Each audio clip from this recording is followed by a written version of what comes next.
ninza kutandika na nokufa kwa multi-party system. Kwiha twazo multi-party system buri omwe akaba yina amasiko mingi munonga nababe bakiri bato nababe barimo bwirobwe no kwika hati barukumanya ngo obutwazo multi-party system buri muntu nija kuba ayino bushoborozi bwo kutunga ninga bwo kuhagera ekibine cyari kurura nayenda konka kundi kuzakibina kitu echa NRM tuiza tutungamo ba mafias babeyendeza so babeyendeza nibiza ushanga ngubo nabagiro kucwamu nico kurenyo nkanta kwikirizana n'ekigambo sole candidate ndukuza kuhika aha kugamba kudeclaringa okunyesa imbere kika cyabireho konka nyonko muntu nayebuza na kirondo mu constitution ya NRM utakwenda sole candidate arevuki aya member wa parliament.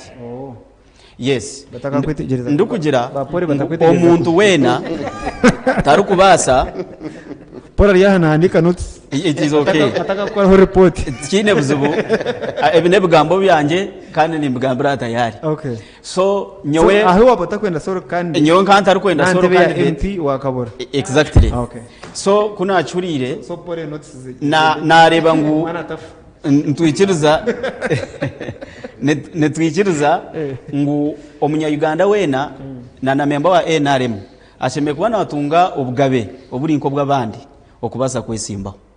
So kuna agire kwetegereza nashanga ngo buri muntu wena nimbasa kuronda abanywani banje nkaha tudikeyaringe tugire ngo gunanka nowe solo candidate. So nyonko muntu konka kitari kitekateko cy'abantu bingi kitari kiteka ekikontana na ekirukuteganisa ishaza abantu abafuturo mu ishaza na NRM constitution yono kutwaraza hamwe. So constitution ya NRM neherezo bugabe buri muntu wena kastabari member na nemyaka ari kugisitya nebikweta gisabyo na biruho kwesimba kuba member wa parliament. So echo cyaretera ngo bona nabandi na my sister kama yangi ya contestinga nkabandi. So echo kibancherezo bugabe nebindi kubasa kugira ki kubana participating.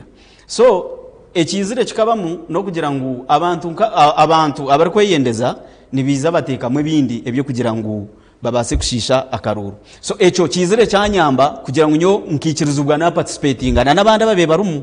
So meaning that no bansingire nimbasa kumanya ntebi insingise neki na kiri. Ekya kabiri nyine right yo kusupportinga bwanyuma yo kwanalyzinga kora karuru kagenzere na namana ganje kugabe gare na no kwebuzo mbantu ebinyine. So kugenda nkahagera oyine bendera nkabasa kuba ningenda nawe. Thank you. Yes. Then twaza kinde cy'wano mbuza ekikwate ekiruhona tribunal nebindi. So tribunal really nyonkanye tendatire petition.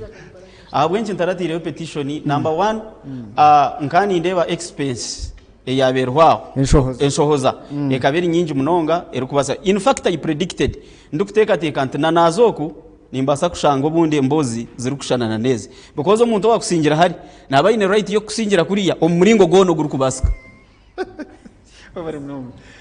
Robert, tribunal ehire